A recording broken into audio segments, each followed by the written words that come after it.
उन्होंने पता लगूगा कि ये सिख कौम है, ये कदे डरती नहीं ते ना किसी हुकूमत की मनती है। तो हम तुम बैठो, ताकि जथा साहब चलूगा ते जसकरण सिंह जी ते सारे जनरल सैकटरी इतने बैठणगे और मोर्चा चलूगा। वाहिगुरू जी का सारे भरा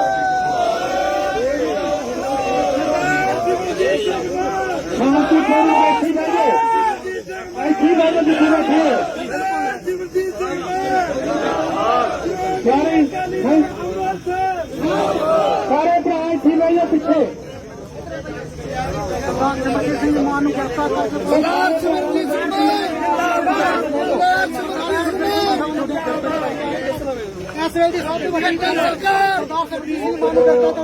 सरकार ने किया वो सारी दुनिया देख रही है। सरदार सिमरनजीत सिंह मान ते उन्हां दी पार्टी कोई अड अड चीजा नहीं रहे, वो सारे बंदे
संबोधन हो रहे हैं, लोगों के नाल गलबात कर रहे हैं।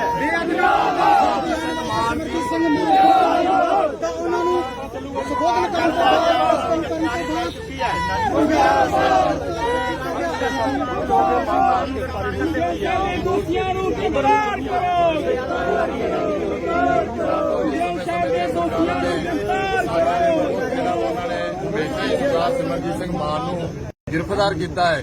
गिरफ्तार तो करना चाहिए ही गुरु के दोषियों को, पर उन्होंने गिरफ्तार किया है गुरु का इंसाफ लैण वालियां नूं, सिखां नूं गिरफ्तार किया है। इत्थे पंजाब नूं बिहार बना दिता है।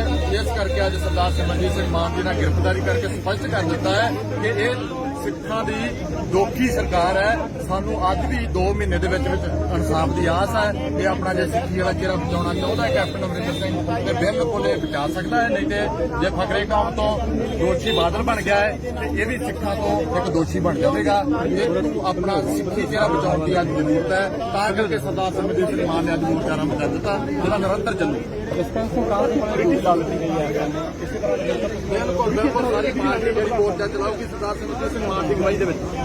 मार तेरी सोच ते, मार तेरी सोच ते, सरदार सिमरनजीत सिंह मान, सरदार सिमरनजीत सिंह मान जिंदाबाद।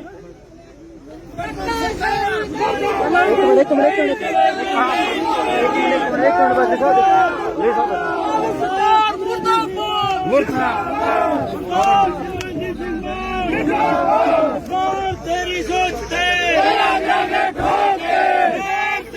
चलो चलो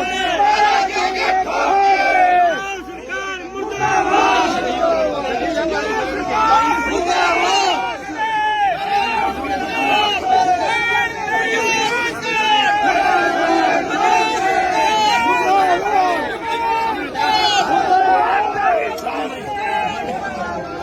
वापस नहीं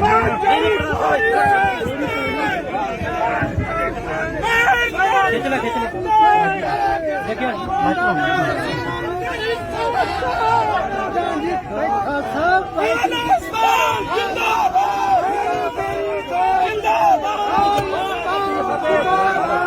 हर जो खड़ो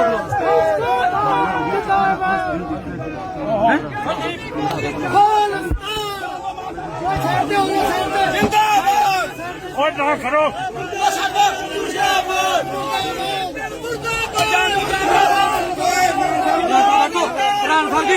ਮਾਨ ਸਾਹਿਬ ਜੀ ਨਹੀਂ ਮਾਨ ਸਾਹਿਬ ਗਰਮੀ ਹੈ ਜੀ ਆਕੇ ਲੱਗੋ ਆਖੋ ਕੁਝ ਨਹੀਂ ਜੀ ਕੋਈ ਗੱਲ ਨਹੀਂ ਮਾਨ ਸਾਹਿਬ ਚਲੋ ਕੁਝ ਨੂੰ ਦੱਸ ਪਰਾ ਜਾਓ ਕੋਈ ਨਹੀਂ ਜਾਣਾ ਜੀ ਕੋਈ ਨਹੀਂ ਗਰਮੀ ਹੈ ਸਰ ਓਏ ਆਪਾਂ ਝਗੜਨਾ ਨਹੀਂ ਓਏ ਝਗੜਨਾ ਨਹੀਂ ਓਏ ਝਗੜਨਾ ਨਹੀਂ ਓਏ ਮਾਨ ਸਾਹਿਬ ਨੇ ਆਰਡਰ ਦਿੱਤੇ ਨੇ ਆਪਾਂ ਸ਼ਾਂਤ ਵੀ ਰਹਿਣਾ ਓਏ ਪਰਾ ਜਾਓ ਓਏ ਪਰਾ ਜਾਓ ਪਰਾ ਜਾਓ ਮਾਨ ਸਾਹਿਬ ਕਹਿ ਰਹੇ ਸਰ ਤੁਸੀਂ ਆਰਾਮ ਨਾਲ ਬੈਠੋ ਓਏ ਸਾਈਡ ਤੇ ਬਾਬਾ ਸਾਈਡ ਤੇ ਉਹ ਸਾਈਡ ਤੇ ਓਏ ਪ੍ਰਧਾਨ ਨੇ ਕਹਿ ਦਿੱਤਾ ਜਖਨਾਰ ਜੀ ਸਾਈਡ ਤੇ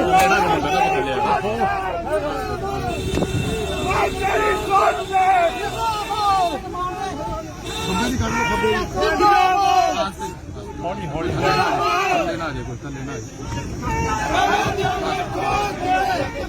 ਉਹ ਨਾ ਖੜੋ ਯਾਰ ਹੌਲੀ ਹੌਲੀ ਹੌਲੀ ਹੌਲੀ ਉਹ ਥੱਲੇ ਆਊਗਾ ਉਹ ਉਹ ਨਾ ਖੜੋ ਯਾਰ ਸਾਹ ਥੱਲੇ ਆ ਜਾਊਗਾ ਉਹ ਨਾ ਆਸਤੇ ਆਸਤੇ ਚਲ ਓਏ ਨਾ ਕਰ ਚਲ ਕੀ ਕਰਿਆ ਤੁਸੀਂ